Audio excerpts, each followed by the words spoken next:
que yo vengo a charlar aquí con ustedes es sobre cómo uno de los métodos o metodologías o técnicas, de acuerdo a la forma en que haya sido concebida por los investigadores del estudio de caso, en una adaptación, podríamos decirlo así, hacia la intervención, es decir, cómo investigar lo que se hace en una intervención. Entonces, primero voy a dar un breve repaso por esto que es la investigación. La investigación, a pesar de que hay diversas clasificaciones que se hacen, yo me inclino por esta, que es clasificar a la investigación en dos grandes paradigmas, porque tiene que ver con la forma o el punto focal de donde se ve la investigación, ¿sí?, de acuerdo a la epistemología de la ciencia y a la filosofía. Entonces, una es el paradigma fenomenológico o cualitativo, conocido más comúnmente como cualitativo, y el paradigma positivista, o conocido también como el enfoque cuantitativo.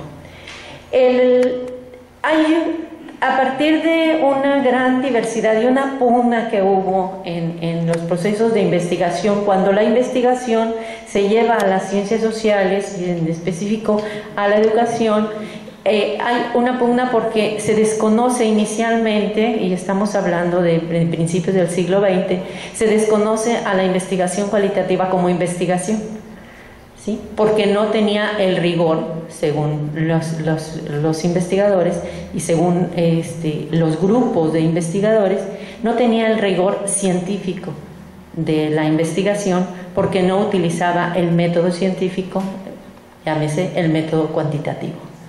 Entonces, a partir de diversos estudios cualitativos que demuestran que la investigación social no se está trabajando con números, se está trabajando con sujetos, y el sujeto depende del comportamiento del sujeto, las conductas del sujeto, los productos que éste tiene dependen de su contexto y de su momento histórico que está viviendo.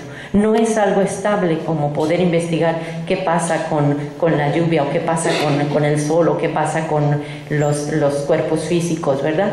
Y entonces ese es aceptado el método cualitativo. Posteriormente se ve que también en la investigación social se requiere hacer algunos procesos con datos cuantitativos, y entonces se hace una combinación y surge un nuevo método. Esto estamos hablando ya de finales del siglo pasado, en donde surge y es aceptado esta combinación de métodos, y entonces tenemos el método mixto.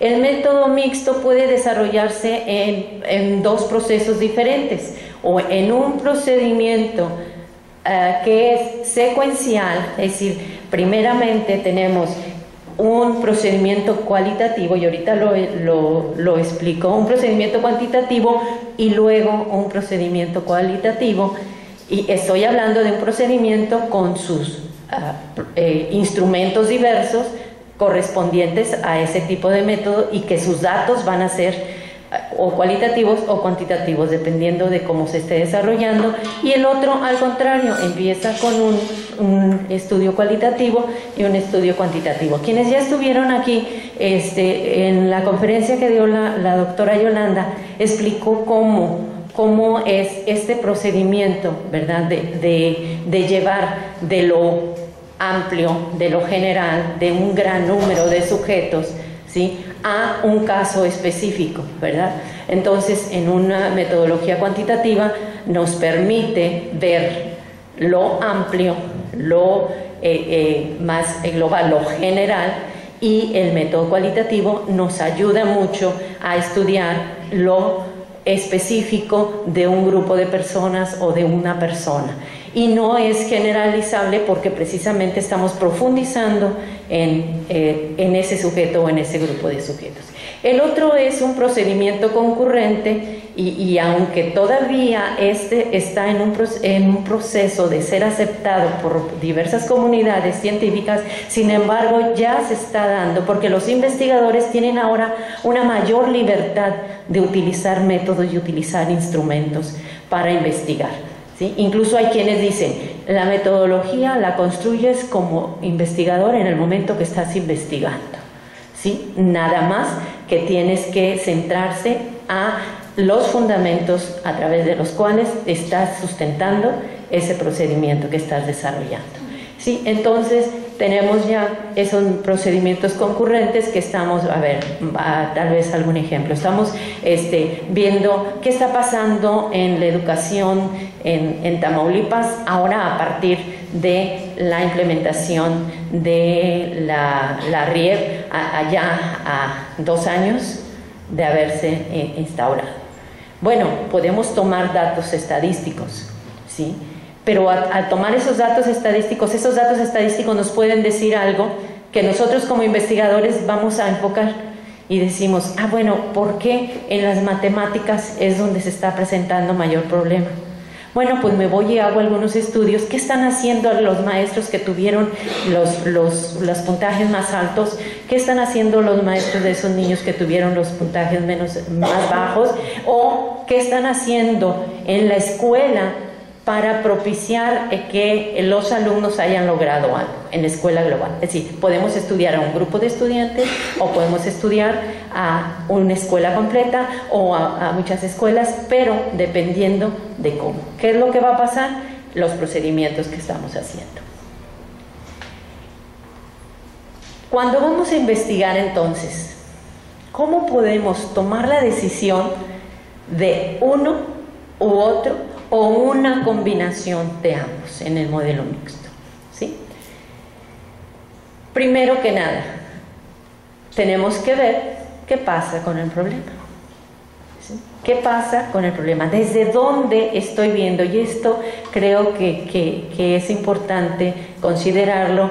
Es el problema lo veo como investigador. Y al decir como investigador es como sujeto completo.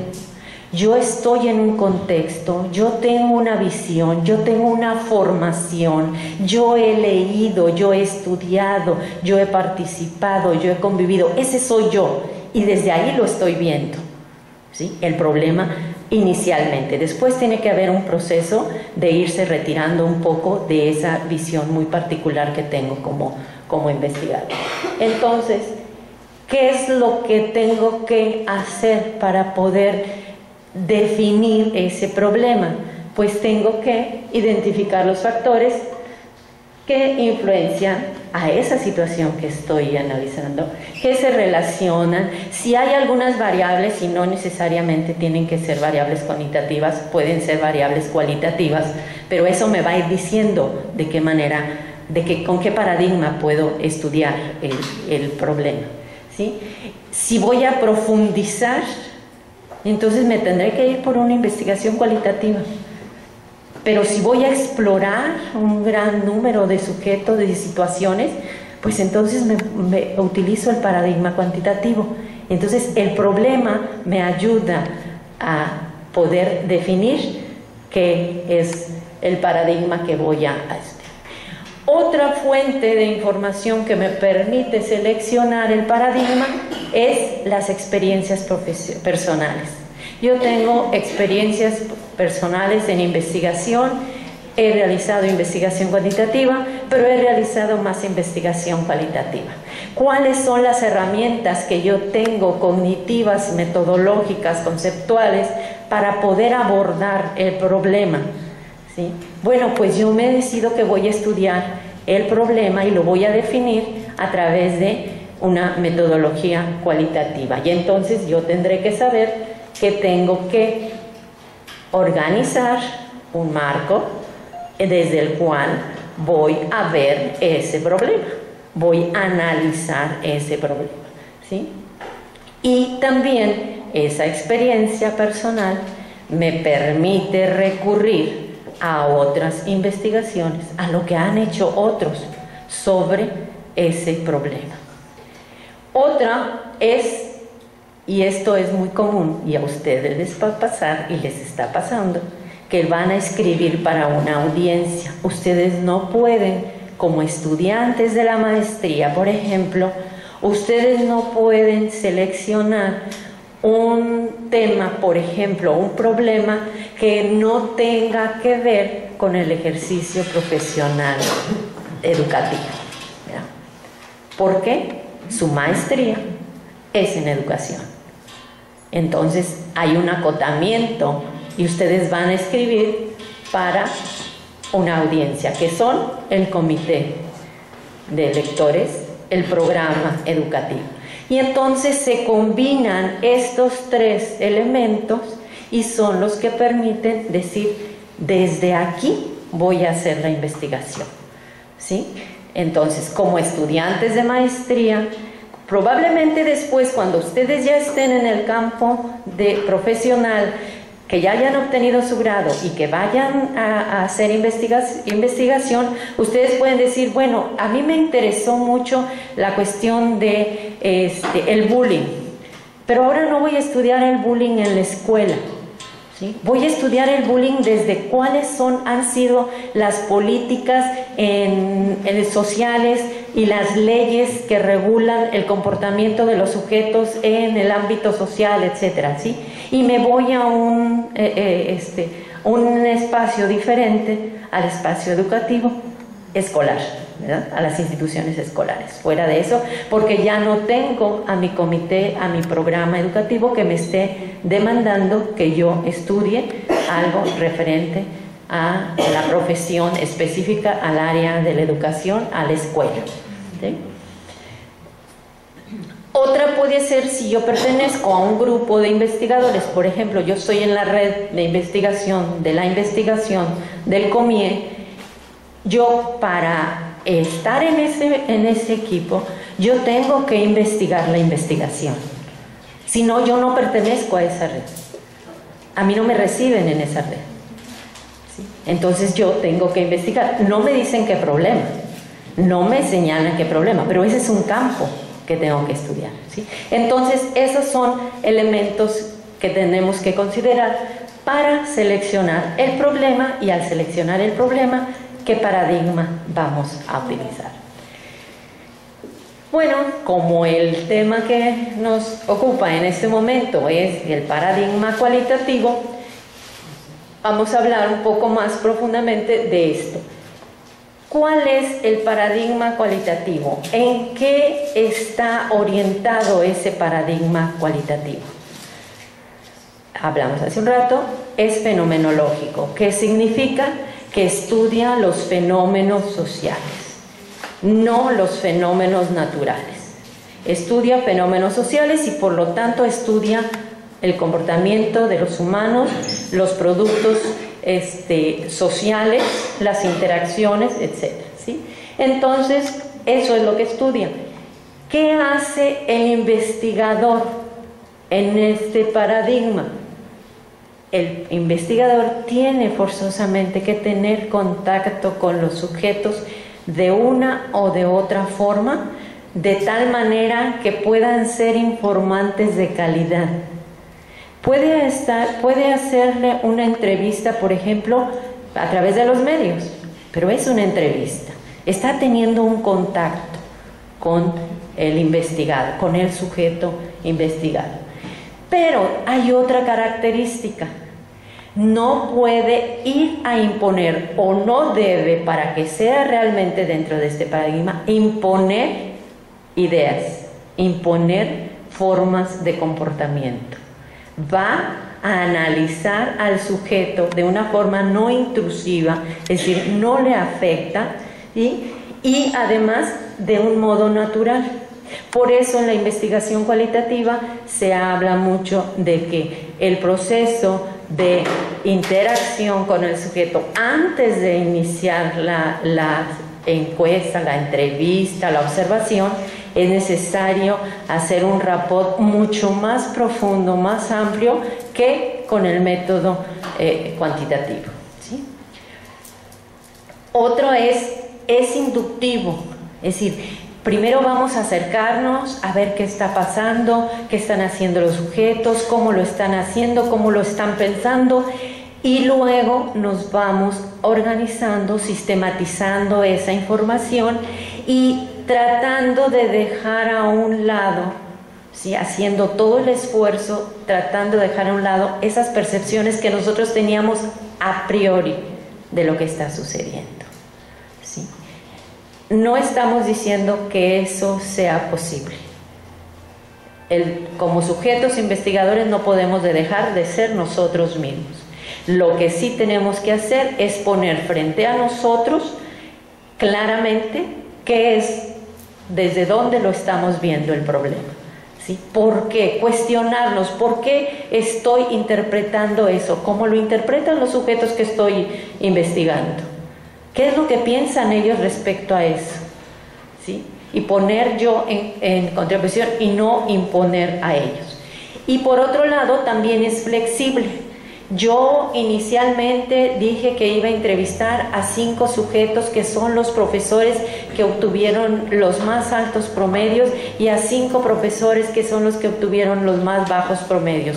Pero me doy cuenta que no identifico las diferencias que hubo en los procesos didácticos. Bueno, pues ahora voy a investigar, a interrogar a los padres de familia, o voy a cuestionar, entrevistar a los maestros que tuvieron a esos alumnos en los años anteriores, a ver qué fue lo que ellos hicieron para que los alumnos estén ahora en ese. Es decir, es flexible, no tenemos que decidir de ahorita y ya para siempre en el proceso de investigación hasta terminar cómo nos vamos a acercar, qué instrumentos vamos a utilizar.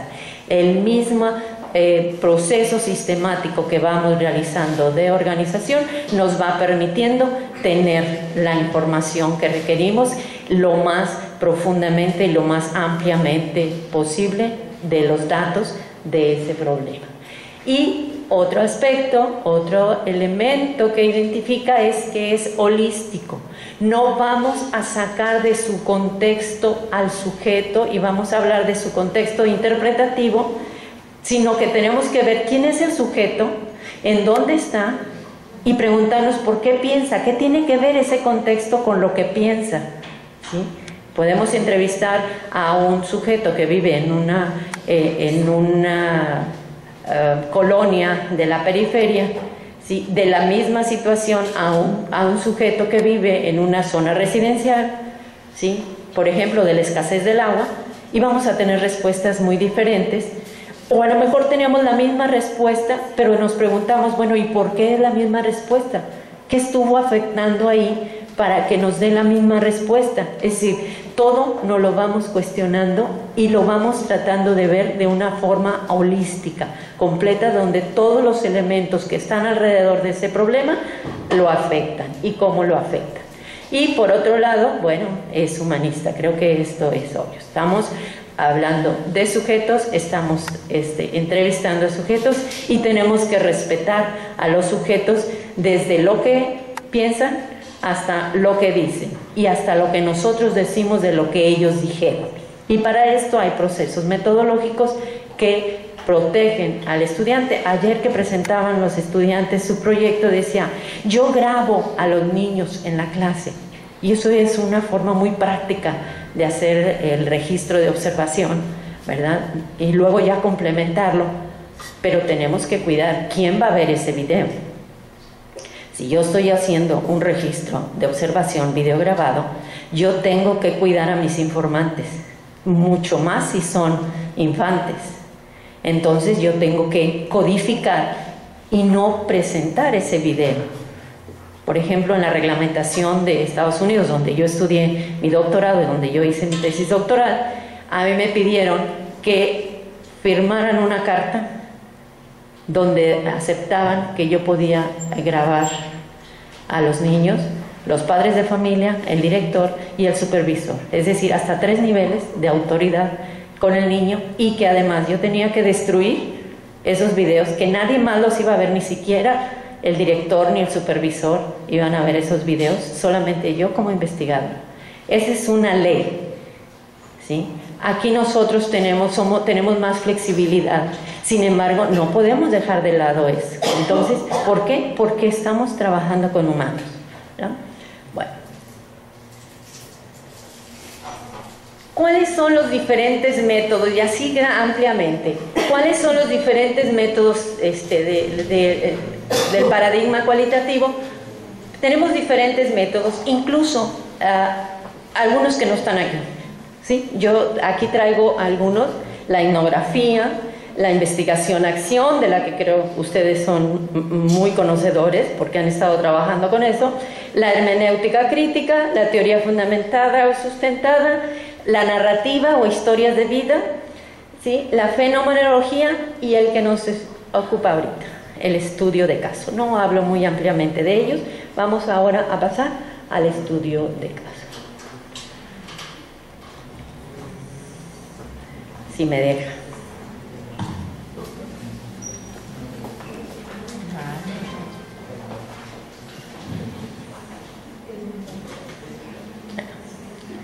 ¿Qué es? Gracias. ¿Qué es el estudio de casos? Aquí traigo 3 ejemplos y los leo. Wilson nos dice: es un proceso que intenta describir, analizar, no pocas veces, y esta es una clave, alguna entidad o medida que se desarrolla a lo largo de un tiempo en términos cualitativos complejos y comprensivos, ¿verdad? Nos deja un poco confusos por tantos conceptos que está manejando, ¿verdad? Pero sin embargo es una entidad o una medida, es decir, un sujeto o un grupo de sujetos, o algo que ya es establecido como medida, como resultado de medida, y lo vamos a analizar, y se desarrolla a lo largo de un tiempo en términos cualitativos, complejos y comprensivos. Taylor y Bogdan nos da un acercamiento tal vez un poco más comprensivo. Aquella que produce datos descriptivos, y esta es una clave también, datos descriptivos. Vamos a describir lo que está aconteciendo antes de interpretar. Las propias palabras de las personas habladas o escritas y la conducta observable, ¿sí? Aquí yo le diría en el contexto mismo en donde se produce. Y Pérez Serrano nos habla ya como una metodología de análisis grupal cuyo aspecto cualitativo nos permite extraer conclusiones de fenómenos reales o simulados, y esto habla de los estudios de caso, en una línea formativa experimental de investigación y o desarrollo de la personalidad humana o de cualquier otra realidad individualizada y única. Y esto que plantea Pérez Serrano es donde nos abre una puerta a decir: perfecto, yo puedo hacer una intervención y puedo estudiar lo que acontece en esa intervención. ¿Por qué? Porque nos dice que puede ser en una línea formativa o experimental, ¿sí? Y es algo que, por ejemplo, ustedes habrán leído, ustedes habrán escuchado, o incluso en la televisión se presenta, ¿sí? Cómo los psicólogos construyen un caso, hacen una intervención y la analizan, a ver qué sucedió. Y hay uno ahí muy comercial, por ejemplo, La Nani, lo han visto, o esos programas que son importantes porque son intervención y están haciendo un estudio de caso y están investigando, están sistematizando información y están presentando el caso cómo resultó después de la intervención, ¿sí? Cómo se presenta el problema y cómo resultó. Lo hacen en una forma muy sintética, ¿verdad? Para el público, por supuesto, es un programa de televisión, ¿verdad? Y no nos presenta los datos fundamentados en la teoría, etc. Pero esa es la esencia de un estudio con intervención. ¿Por qué usarlo, este estudio de caso, para analizar un problema? Porque ayuda a comprender y a solucionar un problema. Yo inicio con un análisis que puede ser un diagnóstico, y ahorita vemos cómo puede ser eso. Inicio con un análisis de la situación que se está presentando, lo construyo como problema, es decir, lo analizo desde los elementos del estado del arte, los elementos experienciales que tengo sobre el problema, veo y defino alguna intervención, alguna propuesta que diga, creo que con esto se va a solucionar el problema. Vamos a ver qué sucede con esto que yo estoy considerando y después veo si se solucionó el problema. Permite mejorar situaciones personales y profesionales. Al hacer este estudio, puede ser que el estudio de caso se quede en la descripción de una situación y que ayude al sujeto que está leyendo, que está viendo cómo fue analizado el problema y pueda darle claridad a ese problema. Para estudiar un individuo o un grupo, o sea, tiene esa flexibilidad de que podemos estudiar a un sujeto, a un pequeño grupo de sujetos o a un grupo más amplio de sujetos, siempre y cuando tengamos la posibilidad. Ahorita les voy a platicar de unos proyectos en los que he participado y que han sido de estudio de caso y cómo ha sido unos con pequeños grupos y otros con grupos más amplios. Y ayuda a buscar soluciones en un grupo, soluciones que el investigador puso en práctica a través de una intervención y que da unos resultados. Puede ser que esa intervención no haya dado los frutos esperados, pero en algo transformó el problema, ¿sí? En algo transformó la realidad porque hubo una intervención. ¿Cómo se buscan las soluciones? Puede ser en una situación real, a través de la intervención, o puede ser en una situación hipotética, y esto lo hacemos construyendo un caso o poniendo un caso. No sé si hayan ustedes también visto, por ejemplo, el estudio de caso que fue desarrollado como técnica didáctica para la Escuela de Psicología en Harvard, ¿sí? Y presenta casos que se manejan en las escuelas de leyes, ¿sí? Para solucionar casos legales, los estudiantes en su aula, ¿ya? Y no implica a los participantes en la definición del problema, en la investigación y en procedimientos metodológicos. Esta es una característica del estudio de caso. Pongo como diferencia la investigación-acción, ¿sí? La investigación-acción, ustedes lo saben, ya algunos de ustedes presentaron ayer su proyecto, otros seguramente están trabajando con esta metodología, que platicando con la directora, la doctora Yolanda, me decía que la mayoría de los estudiantes en los 3 programas de posgrado que están trabajando, trabajan con investigación-acción. Entonces, en investigación-acción, el sujeto, por ejemplo, la mayoría lo hacen en su práctica y son investigadores y son investigados, ¿verdad? Investigan su propia práctica. Y entonces van transformando la práctica a partir de las situaciones problemáticas o la situación problemática y las soluciones que le están dando, ¿verdad? En este caso no se involucra. Puede ser que el investigador estudie su propia práctica, pero no va a hacer cambios en la propuesta de intervención, ¿sí? Esa es una gran diferencia, importante diferencia. Y ahí lo pueden solucionar. A veces eso sucede, por ejemplo, cuando trabajamos con grupos de maestros, por ejemplo, los que son ATPs o que son directores o que son maestros de apoyo, ¿sí? que no tienen un grupo específico, pues pueden trabajar con sujetos diversos en donde no intervienen ellos en las investigaciones, sino simplemente en realizar las acciones que plantearon en el plan de acción, ¿verdad? Bueno, ese es el estudio de caso. Entonces vemos ¿Cuáles son las condiciones entonces para usarlo?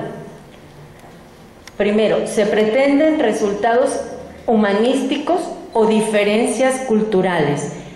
No se pretende catalogar a los sujetos ni a los acontecimientos que se están estudiando. Se pretende describirlos. ¿Qué está sucediendo? Aun cuando haya sido a través de una intervención, ¿qué fue lo que pasó con la intervención? ¿Sí? La información esperada de los participantes no está sujeta a verdad o falsedad. Es válido lo que el sujeto diga. Lo que el sujeto investigado es válido porque lo está diciendo, y volvemos a lo que planteamos hace un rato, lo está diciendo desde su propia concepción, de cómo ve la realidad. Esa es como ve la realidad y eso es lo que nos está diciendo. De nosotros como investigadores depende darle la interpretación en el contexto en donde se está produciendo ese dato, esa información que nos está dando el investigador. Es decir, tenemos como investigadores que creer lo que el sujeto y no estar cuestionando lo que el sujeto dice. ¿Sí? Así lo ve, así lo percibe, así lo expresa. Esa es la verdad de él, ¿sí? De la realidad. Se pretende profundizar en el caso concreto. ¿Y qué es el caso? El caso lo define el investigador, pero no lo define a lo que se le antoje. Lo define a partir de un criterio especificado en la propia investigación. ¿Por qué voy a trabajar? ¿Por qué ese caso lo conforman los profesores de una escuela de la periferia de Nuevo Laredo que tiene estudiantes que presentan muchos problemas de violencia de género? ¿Sí? Y ese es el caso. Así lo seleccioné, y lo seleccioné a voluntad porque ese es el problema que me interesa estudiar. Se pretende elaborar un informe holístico. Volvemos a lo mismo. Vamos a explicar desde cómo lo ven los sujetos, pero también aquí ya cómo lo vemos nosotros, eso que ven los sujetos. Nosotros, a la luz de nuestra experiencia y de la teoría, vamos explicando, dando unas interpretaciones de lo que está sucediendo según el dato que estamos teniendo.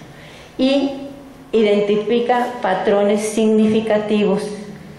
Es decir, no vamos a describir todo lo que acontece, sino aquello que es más significativo del problema.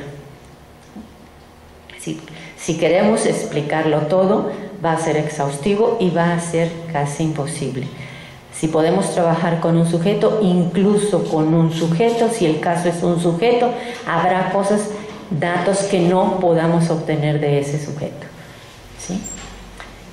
Por más que hagamos a profundidad el análisis y el estudio y nos vayamos por años estudiando ese caso, habrá aspectos incluso que se transformen de cómo era el sujeto cuando iniciamos el estudio a cuando termina el estudio, porque es un sujeto social, porque es un sujeto que está expuesto a las interacciones del contexto en donde se desenvuelve. Y lo transforma. ¿Cómo desarrollar ese proceso? Rodríguez Gómez y Gil, ¿sí? Tomo ese caso para que explica muy claramente los pasos para seguir. Dice que hay varias fases. Una fase preparatoria en donde hay dos etapas: la reflexión y el diseño. Reflexiono a partir de lo que hace un momento dije, de cómo estoy viendo el problema, de para quién voy a escribir, quiénes van a ser los usuarios, a quién le interesa lo que yo estoy escribiendo, ¿sí? Y hago esa reflexión, veo cuál es el contexto, y aquí es importante esto: el contexto no es nada más que es una ciudad que está al norte, ubicada en la frontera de Estados Unidos, sino eso qué significa para el problema. eso cómo afecta al sujeto en esa situación que estoy estudiando. Por ejemplo, puedo decir en el problema del lenguaje, de la escritura, de la gramática. Bueno, es que es una escuela, son unos sujetos que viven en la frontera de Tamaulipas, al norte de Tamaulipas, que está colinda con Estados Unidos, y muchas personas, eso hace que muchas de las personas que viven en la comunidad donde ese sujeto convive, vayan a trabajar a los Estados Unidos. Y entonces, como van a trabajar en Estados Unidos, utilizan el vocabulario del español, pero también integran palabras del inglés, pero también transforman las palabras del español y las combinan con el inglés. Y entonces ese vocabulario que utilizan hace que se expresen de esa manera. Y al expresarse de esa manera, eso lo llevan a la producción literaria, a la producción escrita. Y ya le di un sentido a ese contexto para entender ese problema, ¿sí? Luego, después de que hacemos esa reflexión, vamos al diseño. Ahora sí, voy a ver qué es lo que voy a hacer para conocer más profundamente esa situación. Sí, yo sé que es una escuela que está en una ciudad fronteriza y que hay eso, porque mi experiencia como profesora y mi experiencia humana me ha permitido ver, observar eso. Pero ¿qué más hay de fondo? Pues esos sujetos, aparte de ello, sus padres han ido a trabajar a los Estados Unidos y ha estado por años allá, y los hijos y los niños se han quedado con sus abuelos, al cuidado de sus abuelos no saben escribir el español, son analfabetas, no tienen tecnología, no tienen televisión, no tienen otros medios de comunicación, y entonces, bueno, eso está afectando también la producción en texto escrito en español, ¿verdad? El uso de la gramática, etcétera, como ya hayamos integrado el problema. Bueno, entonces eso va a ser, bueno, voy a hacer un diagnóstico, por ejemplo, ¿sí? Voy a hacer un diagnóstico, voy a hacer unos pasos, etcétera. ¿Qué pasa después? Pues integro sistemáticamente un proyecto de investigación, y este es un paso ineludible en la investigación. No puedo pensar en el problema y me voy a encuestar a los sujetos, a entrevistarlos, a observarlos. Tengo que hacer un proyecto, tengo que tener claro desde dónde estoy viendo y con qué voy a obtener la información. Y entonces viene la segunda fase, que es ya el trabajo de campo, es decir, la entrada al contexto en donde se está produciendo el problema y que es seleccionado como el caso de estudio. ¿Qué hago en esta fase? Una fase inicial es el acceso. Va a depender de las condiciones, de la relación del investigador y de la situación problemática que se esté estudiando. Por ejemplo, puede ser el acceso, yo soy profesor de esa escuela y ahí voy a estudiar a mi grupo. Pues no necesito hacer el acceso. Pues sí necesito hacer esa fase de acceso, porque tengo que informar a los padres de familia, porque tengo que pedir la autorización de la autoridad de la escuela, porque tengo que consensar con los estudiantes de qué es lo que voy a hacer y cómo lo voy a hacer. Y entonces eso a lo mejor es menos complejo que una persona investigador que va a una institución en donde no lo conoce, ¿sí? En donde no saben qué es, y entonces ¿para qué va? Y entonces ahí tiene que ser todavía más descriptivo, más profundo la información que se dé a las personas, las que tienen que dar la autoridad, la autorización y la aceptación de la participación en esa investigación.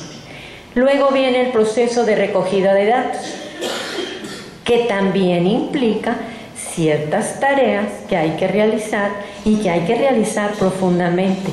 Cuando voy a hacer la recogida de datos, no voy a recoger ni todos los datos, ni los datos que yo consideré nada más que pueden ser, sino los datos que me van a informar sobre el problema.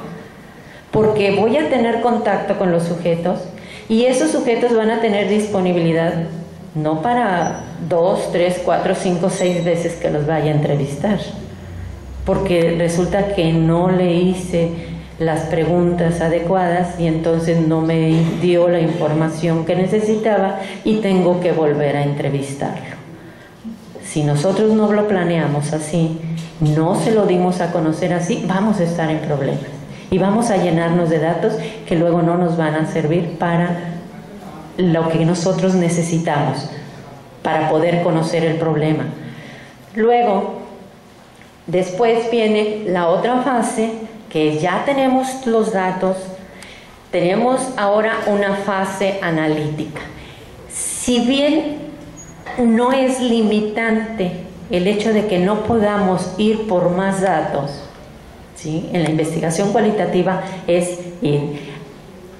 Necesitamos tener suficiente información para poder llegar a esta fase.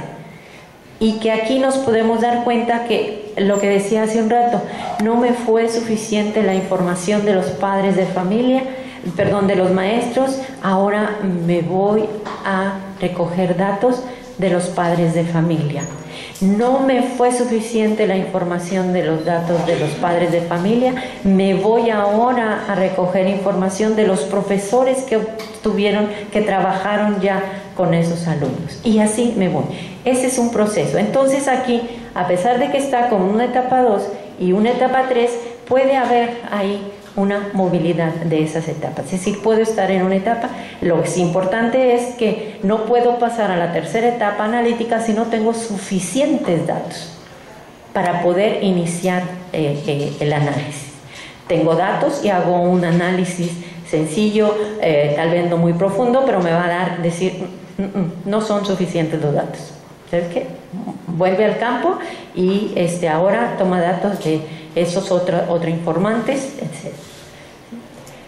Luego viene esa fase analítica que consiste en la reducción del dato. ¿Qué es la reducción del dato? Esta consiste en identificar los datos más relevantes, aquello que dice más del problema, ya sea que me ayuda a decir, esto sí está sucediendo, o totalmente no está sucediendo, esto que ni siquiera lo estaba considerando, ¿sí? Eso en la investigación cualitativa es muy rico, ¿sí? No pensemos que yo hago un proyecto de investigación y digo el proceso, porque los alumnos, pues por supuesto que van a ser mejores, los que tuvieron más altas calificaciones y los que tuvieron más bajas calificaciones, pues son los que van a tener más problemas. No podemos partir de un supuesto así. Tenemos que, lo que digan los sujetos, lo que diga la realidad, eso es lo importante. Y luego hacemos la transformación de los resultados, y aquí es donde ese proceso que ustedes, muy probablemente de ustedes ya hayan hecho o estén por hacer, y que es la categorización de los datos. Ahora sí, ya tengo los datos, ya hago la reducción, hago los registros, las entrevistas, complemento información que faltaban, datos, etcétera, y ahora los transformo. ¿Cómo los transformo? Los agrupo. Saco de un registro, saco de una entrevista, saco de un diario de campo y lo estructuro en una sola categoría con un nombre que identifique ese dato, ¿sí? O ese grupo de datos. Y esa es la reducción de los datos, la transformación de los datos, que me lleva a poder hacer las interpretaciones y a plantear los resultados y las conclusiones. Bueno, este es el estudio de caso. ¿Cómo es entonces? ¿Qué fases integro en el estudio de caso con intervención? ¿Sí? Y entonces, bueno, falta la fase informativa, que es la de elaboración del informe, ¿sí? Que también esto tiene que ver con para quién estoy informando. Hay estudiantes que me han dicho, yo no vuelvo a hacer una investigación. Eso de que tengo que hacer un reporte de 100, de 80 cuartillas y que tengo que hacer esto. Digo, es que escribir 80 cuartillas es más fácil que escribir 10 cuartillas, y quienes presentaron ayer su proyecto se darán cuenta que es más difícil hacer un resumen del proyecto, porque tenemos que presentar los datos relevantes que lo identifiquen, a poder echarme la verborrea y decir lo que dice fulano y lo que dice sutano y lo que dice tutano. Eso es más sencillo, ¿sí? O sea, hablando dentro de la complejidad de la investigación. No estoy diciendo que investigar sea sencillo, ¿sí? Pero estoy poniendo en la balanza esas dos, ¿sí? Entonces, escribir un artículo para una revista es todavía más complejo, porque implica un proceso de síntesis, de poder identificar, a ver, ¿cuál fue mi tesis? ¿Qué tanto estoy sustentando mi tesis? ¿Desde dónde la estoy sustentando? ¿Y por qué la estoy sustentando? ¿Sí? ¿Qué importancia tiene para la audiencia, para los que van a leer? Y eso es lo que le tengo que decir al lector, ¿sí? En ese documento de 10 cuartillas, de 15 cuartillas, ¿sí? De la otra manera, pues es un lector que va a leer 200 páginas. Bueno, pues le puedo ir diciendo poco a poco qué fue sucediendo con la investigación, ¿verdad? Y puedo ahondar mucho en las descripciones y en la información, pero me va a leer las 200 cuartillas. Y aquí no, aquí va a leer. Entonces, eso tenemos que ver. ¿Para quién vamos a escribir? Si va a ser para una tesis, si va a ser para un libro, si va a ser para una revista, si va a ser para una ponencia, ¿sí? ¿Para quién vamos a presentar ese reporte? Estamos hablando del documento escrito, ¿sí? de todo ese proceso de investigación. Bueno, entonces decíamos,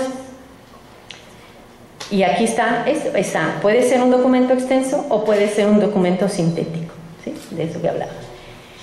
Bueno, quito esta primera fase porque allí es donde va a estar el diseño de la intervención. Esto que está aquí va a ser igual, el mismo proceso. Lo que va a variar es en la primera fase, que es en esta fase preparatoria. Decíamos que en esta fase preparatoria está la etapa de la reflexión y la etapa del diseño. Y ahí, en ese diseño, está esa reflexión de la realidad, que es la que me permite hacer el diseño. Reviso estudios anteriores, reviso las demandas institucionales o las demandas de la realidad. Por ejemplo, pues ahora nos dicen la transversalidad, y tengo que trabajar con ese concepto de transversalidad y operativizar una estrategia para analizar qué está pasando con la transversalidad, o qué de lo que yo voy a hacer refleja, utiliza la estrategia de la transversalidad en los contenidos curriculares, ¿sí? Y un diagnóstico situacional. Eso puede ser qué está pasando, cómo lo están viendo los sujetos, cómo se está presentando en la realidad, y lo incluyo, pero luego me voy a diseñar la estrategia de intervención que responda, ¿sí?, a eso que se está presentando en la reflexión, y que me dice, y que yo como investigador digo, a través de la teoría revisada, a través de la experiencia, a través de la demanda, lo que dice las normas institucionales, a través de sus programas y el currículo, las políticas educativas, las normas, ¿verdad?, que dicen que eso debe de ser así. Y entonces yo digo, bueno, hago un proyecto de intervención, ¿sí?, que va a buscar la solución a ese problema, en este caso de la transversalidad, ¿no? Y entonces esa es la diferencia, y nos vamos entonces ya a diseñar el proyecto de investigación, porque ya tenemos diseñado la intervención o el plan de acción de la intervención, ¿sí? Y con ese plan de acción de la intervención actuamos y vemos qué está sucediendo en esa intervención que estamos haciendo, que lo tenemos construido como un caso de estudio.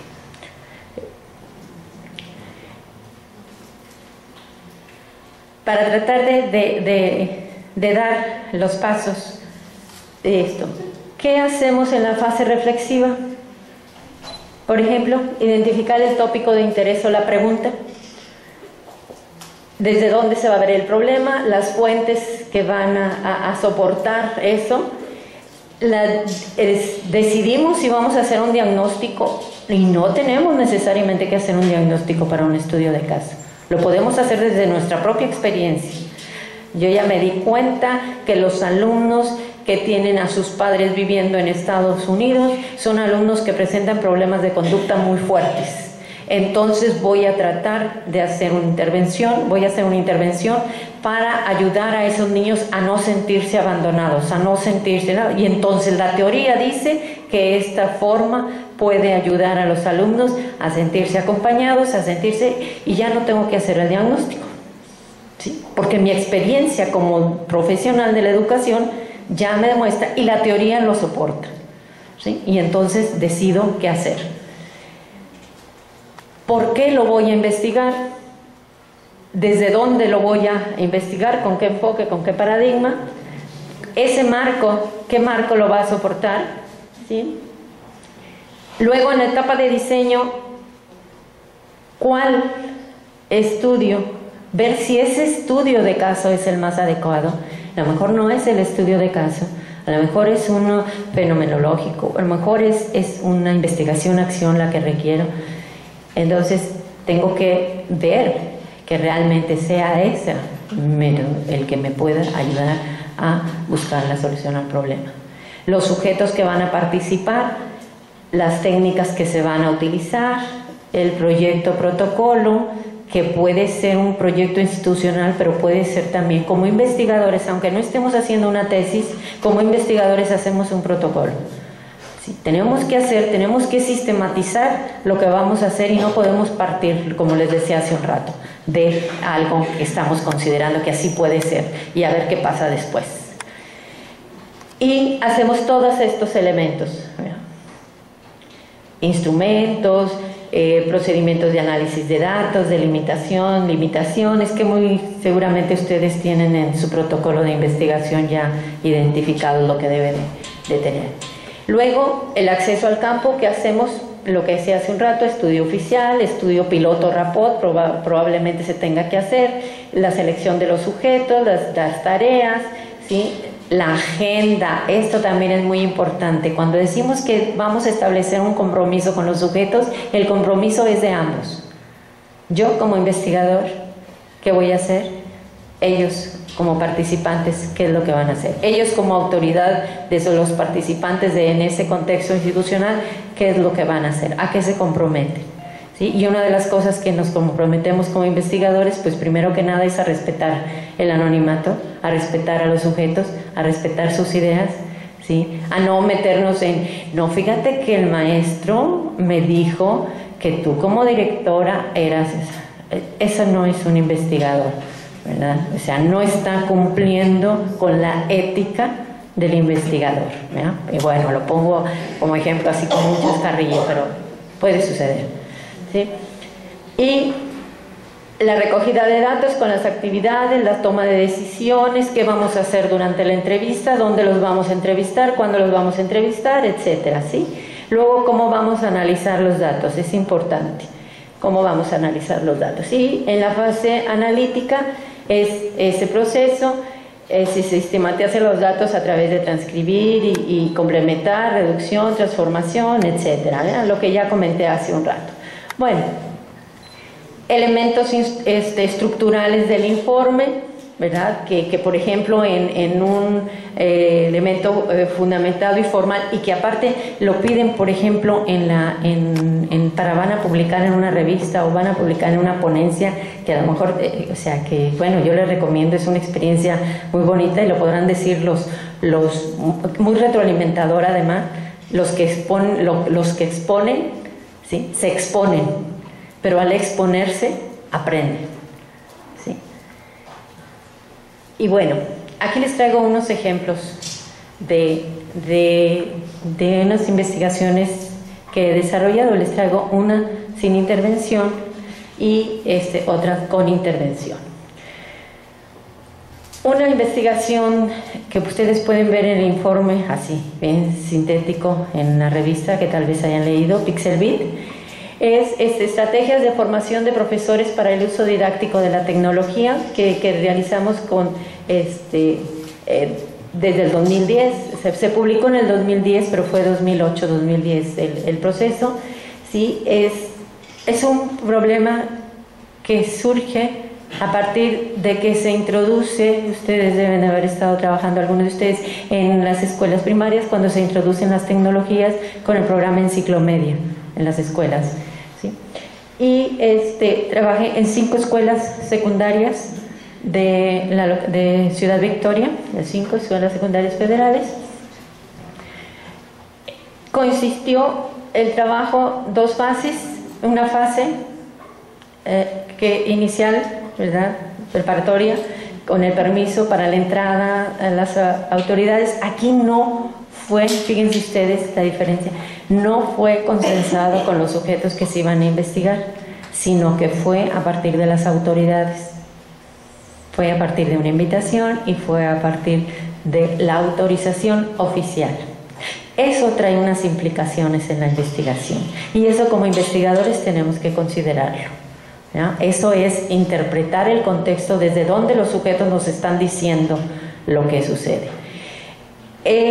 Se hizo entrevista a las autoridades para ese proceso, se hizo después la fase de observación, entrevistas a profesores observados. Se observaron en clase cuando estaban utilizando la tecnología y las dificultades que tenían, pero los aspectos importantes de la interacción con sus estudiantes que conocían mal la tecnología y que manejaban mal la tecnología, ¿verdad? Es algo que a mí en ese momento me maravilló como investigadora y como pedagoga, decir, los alumnos no querían interrumpir la clase del maestro y el maestro no sabía ni qué hacer porque se le trabó la computadora. Un niño se paraba y movía la computadora y el maestro seguía en la clase, ¿verdad? O sea, esa comunicación que se fue dando de que no le boicoteaba la clase, al contrario, le solucionaba un problema y sin decir nada y sin que el maestro le pidiera nada. O sea, se relaciona y ese fue de los hallazgos de la investigación, entre otros, ¿verdad?, que se dio una relación diferente en una escuela donde había muchísimo vandalismo, de la periferia de la ciudad, muchos problemas de conducta de los estudiantes y sin embargo los estudiantes en la clase se sentían en su mundo, ¿verdad?, con el manejo de la tecnología y el maestro no. Pero no era algo que utilizaran en contra de él, sino a favor de la clase y de la dinámica, ¿verdad? Bueno, eso fue uno. ¿Qué se hizo en ese proceso de análisis de datos? Se complementó la información de los instrumentos, se incluyeron los códigos para respetar el anonimato de los sujetos, se transcribieron, se alimentó el software Qualrus, se trabajó con Qualrus, algo que a lo mejor ustedes ya han trabajado con el Qualrus, con el Mascudea, que alimenta los datos, construye las categorías y te dice cuántas incidencias hubo de ese tipo de datos, de esa información. Se identificaron los resultados y se derivaron las conclusiones. Ahí no hubo una intervención. Ahí se fue a ver qué estaban haciendo los profesores con la tecnología. Otra investigación, esta sí con intervención, que también está en Pixelbit. Esta la trabajamos en un equipo, y aquí está la maestra Francisca Leida de mi equipo, gran compañera. Trabajamos juntas con ella y con unos estudiantes de la maestría en innovación educativa. En 2 escuelas primarias y una escuela de preescolar. El problema se planteó a través de un diagnóstico, ¿sí? Y el diagnóstico fue qué problemas tienen en su práctica docente los profesores, y no partimos de que había un problema particular específico de un contenido, sino de su formación para ser docentes, ¿sí? Y entonces trabajamos el proyecto, la intervención, la denominamos comunidad de práctica, O sea, no es una comunidad de aprendizaje, sino es una comunidad en donde los sujetos se reúnen a discutir sobre los problemas que la práctica, en este caso la práctica profesional educativa, les presenta, porque también están los profesores de apoyo, los profesores de inglés, los directores, ¿sí? Participaron en esto. Trabajamos en los consejos técnicos escolares, ahora consejos técnicos escolares, ¿sí? Ahí en ese espacio, pero como una comunidad de práctica, es decir, donde no íbamos a decir qué hacer, ¿sí? Sino que ellos iban a tomar las decisiones de qué hacer para mejorar su práctica. Entonces trabajamos que uno de los problemas era que utilizaban la tecnología, que no utilizaban la tecnología que tenían en la escuela.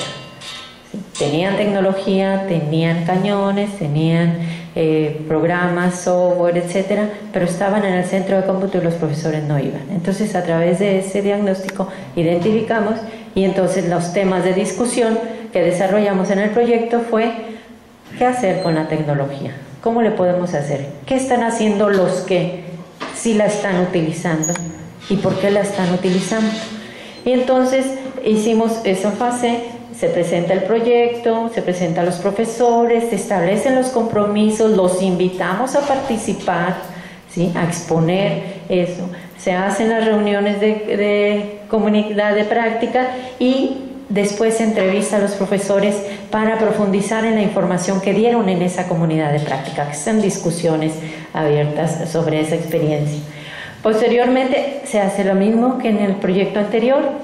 Se hace el análisis de datos, se completa la información, se construyen categorías, etc. ¿Sí? Entonces, ¿en qué consistió ese diagnóstico? Porque estoy hablando que se hizo un diagnóstico. Ese diagnóstico fue, ¿qué lo alimentó? Procedimientos, importantes procedimientos para obtener la información.